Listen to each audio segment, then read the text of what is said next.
Welcome to AI Marketing, a podcast for sales and marketing professionals that want to increase their sales, leads, and conversions through the use of artificial intelligence solutions.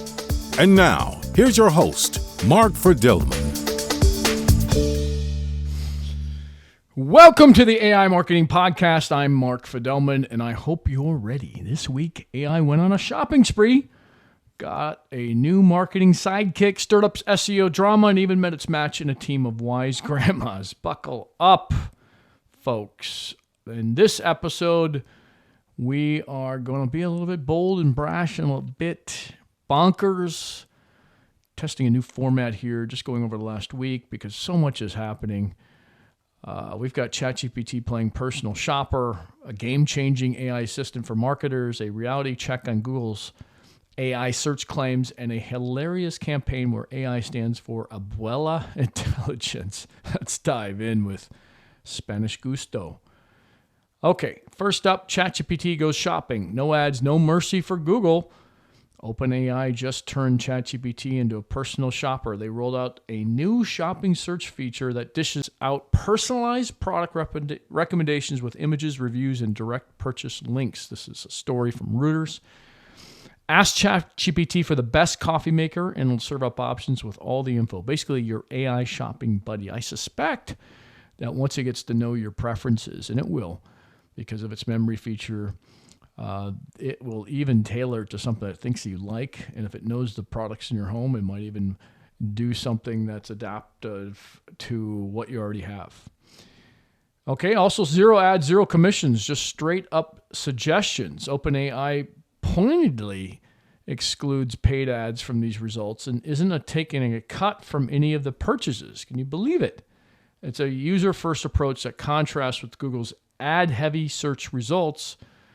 And what do you guys think? Shots fired at Google's business model, anyone?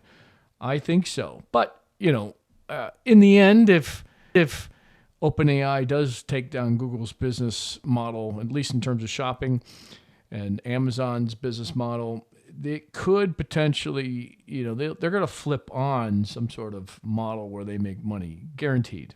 Okay, so yeah, this is like a lost leader. First of all, we're all paying them. You should have a Plus account, especially if you're a marketer. So we're all paying them. It's not like we're paying Google. Google makes money from the ads, not from people subscribing to Google's service. Okay, so why does this all matter for marketers? Well, with 400 million users and over 1 billion searches on ChatGPT a week already, this is a big new channel.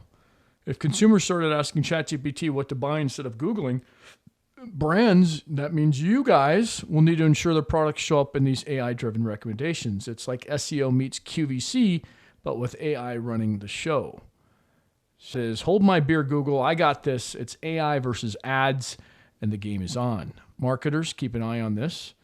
You're going to have to start figuring out how to get your campaign to appear and your products to appear in these results. And that I think I'm going to cover on another episode as soon as I learn how to do it, because I'm not sure it can be gamed like Google can be gamed, and you can't pay for it. So how is ChatGPT determining it? That's what I'm going to kind of figure out. Okay, next up is meet Mira, your new AI marketing sidekick. Meltwater, known for their PR analysis and stories and finding reporters, unveiled Mira, an AI teammate for marketers that could be a game changer. Think of Mira as the Jarvis to your Iron Man, a chat-based AI assistant that instantly handles time-consuming tasks like news briefings, brand monitoring, competitive intel, and more. Basically what they already do, but you're using an AI assistant, so it's doing it in overtime. It's doing it 24/7 and automatic. And from what I can see, this isn't your basic chatbot. It's an AI-powered or an AI agent, because Mira chews through Meltwater's vast data, over 1 billion news and social conversations daily, and spits out insights and recommendations in plain English. I took a look at this, and doesn't seem to be no more combing. Doesn't seem to be that you have to look at dashboards or wrestling with some of their Boolean searches. You just ask and Mira answers. So days of analysis and complicated Boolean searches collapsed into seconds. It's really that easy. It's like having a personal data nerd on call 24, one that doesn't demand coffee breaks. So sorry, you junior analysts and interns out there. Mira might free you up from the drudge work of monitoring reporting. Basically, the upside for you is you get to focus on strategy and creatives while your AI sidekick handles the number crunching. And that's a good thing. And we're going to continue to see a lot of that going forward.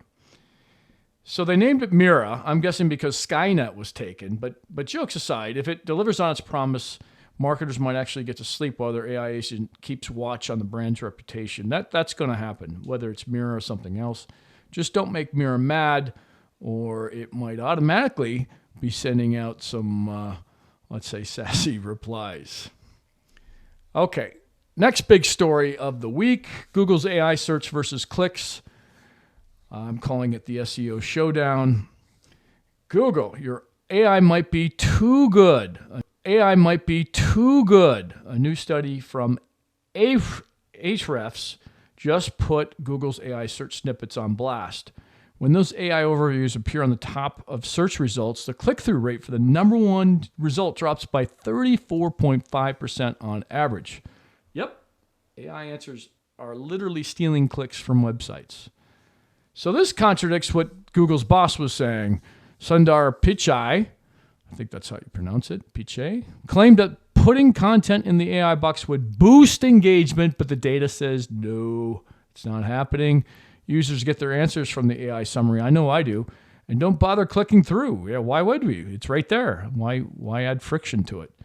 So for content marketers and SEO folks, that's a big deal. You've hard-earned page one, but you're getting fewer eyeballs if an AI blurb satisfies the query. I've spent a lot of money in making sure my clients' products appear on page one. I'd be pissed, and I'd be demanding that they figure out how to get it in that AI box. So for you marketers, the takeaway is we've entered the era of the zero-click search on steroids. If AI answers keep people on Google and off your site, we'll need new tactics. Think more interactive content or strategies to get featured in the AI answer itself. It's a twist where Google's AI is both friend and foe, maybe frenemy, helping users but potentially hurting organic traffic. This is going to happen more and more. Just get used to it. I would start winding down your SEO practice. Really, I'm calling it. You don't need it going forward because most of what's going to happen is going to be in AI, whether it's Google or ChatGPT or what have you. So I don't know. I guess I'd look at this as the latest episode of SEO Survivor. Google's AI is like that overachiever in class who answers the question before you can raise your hand. And for marketers, it means adapt or die. And I want you guys to adapt. That's why you're listening to this. Or you just bribe the AI to mention your brand. Kidding, of course. But in any case, keep an eye on those analytics. If your traffic dips, you might have an AI phantom to blame. You guys should be going and figuring out how to get in that AI box anyway, because that is the future. All right, next up, Abuela Intelligence, a grandma's take on AI hype. There's a scene from Del Real Foods called Abuela Intelligence, and it's a campaign featuring a grandmother, abuela in Spanish, working a call center headset. This tongue-in-cheek campaign leans on old-school wisdom and humor, which I like, and positions human insight from abuelas, or grandmothers, as the secret sauce. In a marketing world obsessed with artificial intelligence, this is a pretty cool ad. So who needs artificial intelligence when you have Abuela Intelligence? I think it was a brilliant and funny twist. Del Real Foods launched a new campaign just ahead of Cinco de Mayo that swaps AI for actual grandmothers as the wise guides. Picture, those 90s style call centers. Actually, it was in one. Except it's staffed by real grandmothers dispensing life advice in English and Spanish about everything from cooking authentic tacos to relationship tips, just like your AI does. But This AI is Abuela Intelligence AI. Get it? I know you do. This campaign cuts through the AI noise with humor and heart. At a time when every brand is touting automation and chatbots, Del Real went the other way, highlighting real ingredients and human connection.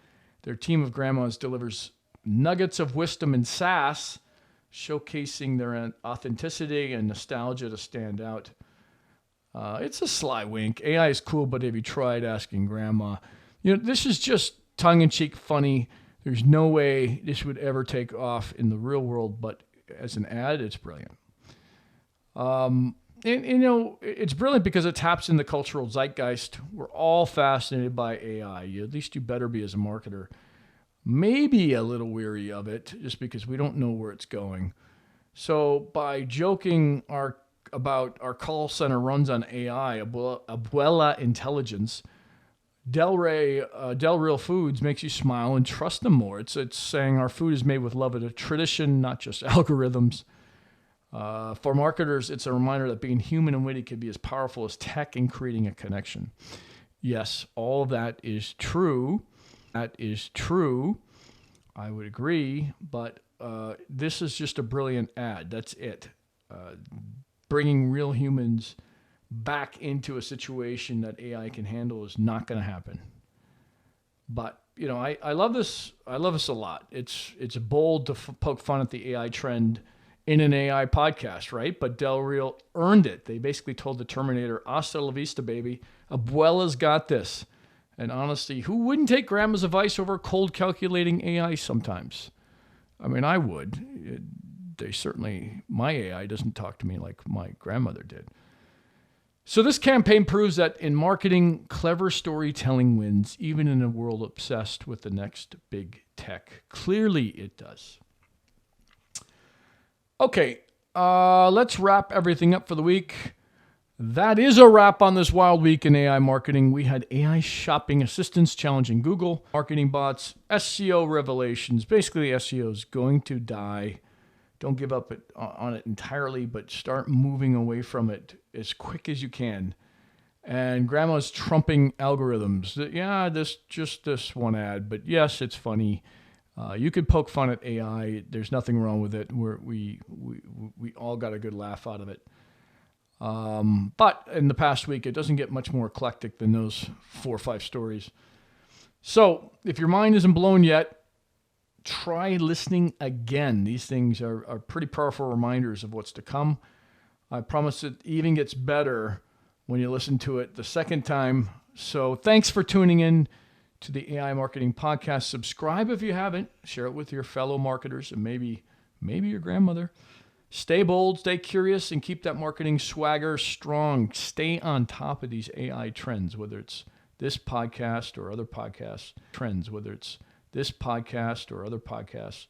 That are giving you insight as to how to stay ahead of things as a marketer in AI. I think the next podcast I'm going to do is I'm going to talk to you about what I use and why. There's a bunch of new tools that have come out that I've been testing, and they're pretty cool. Some of which are putting ChatGPT to shame in some respects. Many of you know I like Claude, but ChatGPT is kind of my go-to when I need it. So with that, thanks again, and we'll see you on the other side.